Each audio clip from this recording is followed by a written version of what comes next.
A big turnaround. Penn State comes from behind second half. Wins it 42-17. Don't forget, we'll be going to the Orange Bowl in the national championship. We welcome you back to the Blue White Tailgate Show, and it's now time for our weekly recruiting segment with Dr. Phil. And obviously, it's been a very tumultuous week around the Penn State program, and the decision of the Board of Trustees is obviously going to have some far-reaching implications, and that's going to bleed over into the area of recruiting. Phil, tell us a little bit about what you're hearing. They're still feeling good about this recruiting class. They have 16 kids, 16 solid kids. It's ranked as the #2 recruiting class in the Big Ten.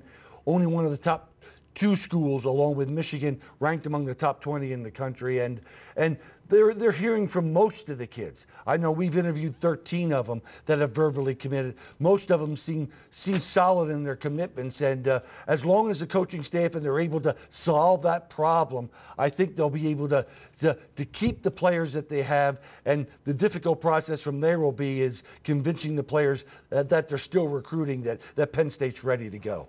Now, what does Penn State need to do in the near term to create stability for this recruiting class? There's only one thing possible that they can do, John.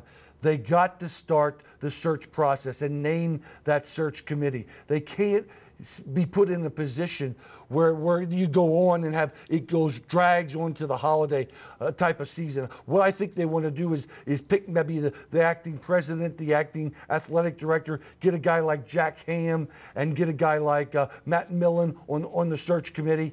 2 or 3 weeks, go through the process, find out what they want to do, get the likely candidates, and so that they can begin interviewing people towards the end of November, because I'd like to see them be able to see if they could name a coach right after the championship game, right around the beginning of December. Now, for Tom Bradley and his staff, what's priority #1 for them?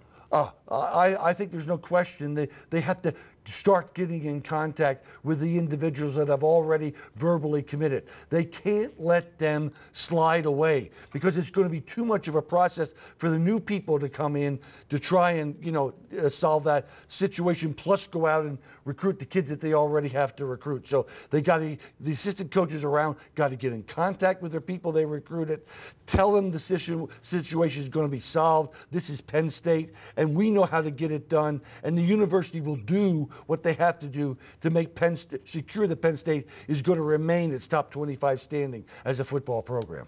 Now, they still have some scholarships available to give. Right. Probably, we have 6 or 7 scholarships to get. The 2 biggest priorities are at the running back position on offense and at the safety position on defense. Because on defense, Nick Souquet, Drew Astorino graduate. So they have to fill those 2 spots in.